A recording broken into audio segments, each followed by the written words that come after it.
கிறிஸ்துவிலே மிகவும் பிரியமானவர்களே, 5/7/2024 உங்களை சந்திப்பதில் மகிழ்ச்சி அடைகிறேன். வாருங்கள், ஒரு நிமிடம் நாம் ஜெபிப்போம்.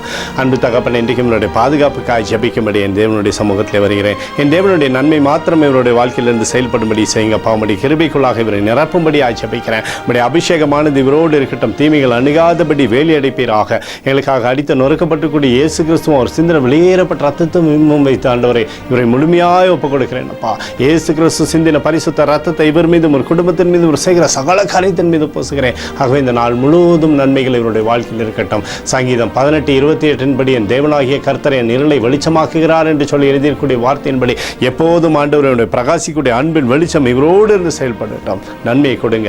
இயேசுவின் நாமத்திலே ஒப்புக்கொடு ஜெபிக்கிறேன் நல்ல பிதாவே, ஆமேன். பிரியமான ஜெப பங்காளரே, ஒரு நிமிடம் நம்ம இந்திய தேசத்திற்காகவும் ஜெபிப்போம். அன்பு தகப்பனே, 5/7/2024 தேசத்திற்காக ஜெபிக்கும்படியாய் உம்முடைய சமூகத்தில் வருகிறேனப்பா. தேசத்தை உம்முடைய நன்மையினாலே நீர் திருப்தியாக்கும்படியாய் ஜெபிக்கிறேன். பஞ்சமோ பட்டினியோ தேசத்திற்குள் வராதபடி நீங்கள் பாதுகாத்துக் கொள்ளுங்க. கொள்ளை நோய்கள் வராதபடி இந்திய தேசத்தில் நன்மை தரும்படியாய் ஜெபிக்கிறேன். எங்களுக்காக அடித்த நொறுக்கப்பட்டுக்கூடிய இயேசு கிறிஸ்துவும் அவர் சிந்தனை வெளியேறப்பட்ட ரத்தத்தை வைத்து ஒப்புக் கொடுக்கிறேன். அத்தோடு இந்திய தேசத்தில் எழுப்புதலை தரும்படியாக ஜெபிக்கிறேன். எழுப்புதலை தருவீராக, எழுப்புதலை தருவீராக, எழுப்புதலை தருவீராக. எழுப்புதலை எங்கள் கண்கள் பார்க்கும்படி நீர் ஆசீர்வதிக்கும்படி ஜெபிக்கிறேன். நேற்றும் இன்றும் என்று மாறாதவராகிய இயேசுவின் நாமத்திலே ஒப்புக்கொடு ஜெபிக்கிறேன் நல்ல பிதாவே, ஆமேன்.